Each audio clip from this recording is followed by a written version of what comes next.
नमस्कार, स्वागत है आपका एनएनसी न्यूज में। मैं हूं उपेंद्र राय और आप देख रहे हैं न्यूज नाइट। आइए आपको रूबरू कराते हैं देश दुनिया की कुछ खबरों से। आप नेता अरविंद केजरीवाल और बीजेपी नेता नितिन गडकरी के बीच कोर्ट में चल रहा मानहानि का केस वापस नहीं होगा।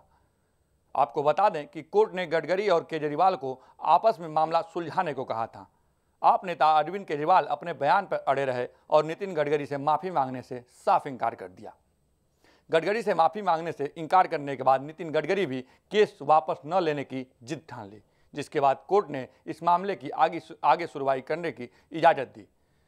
दोपहर 1 बजे तक मामला चला और कोर्ट में केजरीवाल पे आरोप तय हुआ। अब केजरीवाल पे आपराधिक मानहानि के तहत मुकदमा चलेगा और इस मामले की अगली सुनवाई 2 अगस्त को होगी। आज कोर्ट ने सुझाव दिया कि अगर ये मामला सुलझ सकता है, क्योंकि ये 2 पॉलिटिशियंस इन्वॉल्व हैं, अगर आपसी में सुलझ सकता है तो उसके ऊपर केजरीवाल जी से जब पूछा गया, नितिन जी ने पूछा केजरीवाल जी से कि अगर आप अपने जो स्टेटमेंट है वापस लेते हो तो मैं मैटर को आगे परस्यू नहीं करूंगा, मैं अपॉलॉजी आपसे नहीं मांगता हूं क्योंकि आप इस कैटेगरी में हैं, लेकिन अपॉलॉजी के बगैर आपने जो स्टेटमेंट किया है सिंस वो डेफेमेटरी है और स्कैंडलस है और मेरी रेपुटेशन को मानहानि हुई है और बहुत नुकसान हुआ है मेरा, क्योंकि मेरी रेपुटेशन ही मेरी अमानत है। तो केजरीवाल ने कहा मैं अपने स्टेटमेंट वापस नहीं लूंगा। उस पर नितिन जी ने भी कहा कि अगर स्टेटमेंट वापस नहीं लेंगे तो कोर्ट को ये कहा कि तब उसके अगर ऐसी स्थिति में मैं केस को बिल्कुल आगे लड़ता रहूंगा, बिकॉज मैं एक ऐसा आदमी हूँ जिसने अपने आप को बिल्कुल सिर उठाकर आगे रखा है।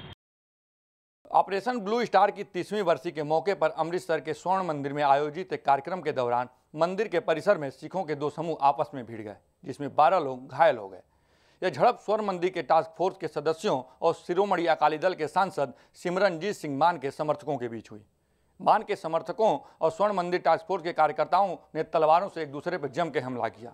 सूत्रों के मुताबिक ऑपरेशन ब्लू स्टार की 30वीं वर्षी पर आयोजित कार्यक्रम के दौरान पहले अकाली दल के सांसद सिमरनजीत सिंह मान तख्त से बोलना चाहते थे और उन्होंने जागीरदार से माइक भी छीन ली, जिस पर नाराजगी व्यक्त करते हुए स्वर्ण मंदिर टास्क फोर्स के कार्यकर्ता भड़क गए और मान के समर्थकों पर हमला बोल दिया।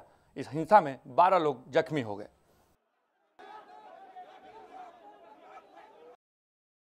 राजधानी दिल्ली के साकेत इलाके में बीती रात पुलिस ने एक एनआरआई के घर छापा मारा। दरअसल पुलिस को स्थानीय लोगों से सूचना मिली थी कि ऑस्ट्रेलिया में रह रहे भारतीय मूल के निवासी घर में घुसपैठ किए हुए हैं। पुलिस ने वहां पहुंचने के बाद चोरों को सरेंडर करने को कहा। बदमाशों ने फायरिंग शुरू कर दी, तो वहीं जवाबी फायरिंग में 2 बदमाश घायल हो गए। पुलिस ने एक को ट्रामा सेंटर में भर्ती करा दिया, जहां उसका इलाज चल रहा है। एक चोर यहाँ पे गन शॉट से इंजर्ड पड़ा हुआ था, उसको पुलिस हॉस्पिटल ले गई एंड उसके अलावा कुछ बर्गलर्स जो हैं वो चोरी करने के नियत से घर में घुस रहे हैं। एक प्राइवेट पर्सन ने कॉल की थी। पीसीआर वैन ईगल 21 इमीडिएटली पहुंच गई और उनके इंचार्ज एएसआई रमेश ये खुद पहुंचे मौके पर। उन्होंने देखा कि जो बर्गलर्स जो हैं वो घर के अंदर घुस रहे हैं। उनके हाथ में रॉड और चाकू थे। एएसआई रमेश चंद्र को देख करके वो बर्गलर्स उन पर अटैक करने लगे चाकू और रॉड से। सेल्फ डिफेंस में उन्होंने फायर किया। जून के महीने में सूरज आग उगल रहा है और तापमान लगातार बढ़ता जा रहा है। ऐसे में अगर घर में बिजली भी ना हो तो भला कैसे किसी को राहत मिलेगी। जी हाँ, उत्तर प्रदेश में बिजली कटौती जमकर हो रही है, जिसे लेकर स्थानीय लोगों ने अपना आपा खोते हुए सड़क पर जमकर प्रदर्शन किया और सैकड़ों की तादाद में लोग सड़कों पर आ गए।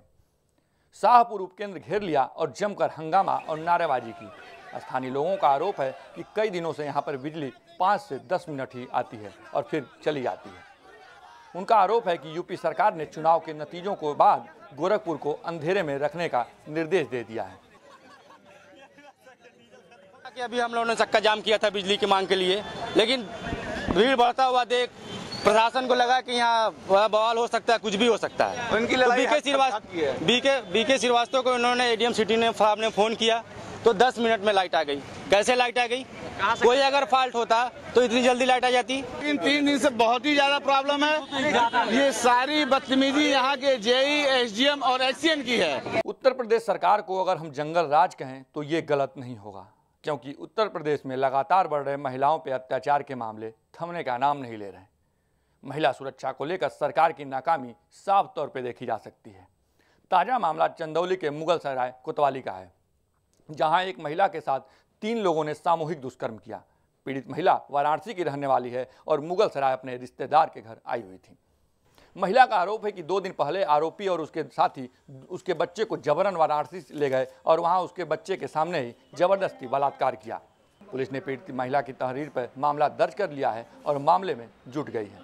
जब रात हुआ है 12-1 बजे तो हमें कहेंगे चलो तुम्हारा आदमी बुला रहा है, हम कम नहीं जाएंगे तो बोले नहीं चल यहाँ से नहीं, 1 लात मारेंगे अभी चले नहीं, तो फिर भी हम कम नहीं जाएंगे, चाहे मार लो चाहे पीट लो। हमारे लड़के को जबरी उठा लिए तो फिर हमें जाना ही पड़ा बच्चों के साथ। जब ले गए वहाँ पे तो दोनों बच्चों को हमारे पैर बांध दिए, उसके बाद मेरे साथ जास्ती की। महिला के द्वारा ये कंप्लेंट की गई है कि उसके साथ दुराचार का अपराध कारित किया गया है और वो दरख्वास्त लोगों को मिल गई है, उस पर FIR कायम की गई है। देश दुनिया की खबरों को जानने के लिए देखते रहिए NNC न्यूज़। हमें दीजिए इजाजत। नमस्कार।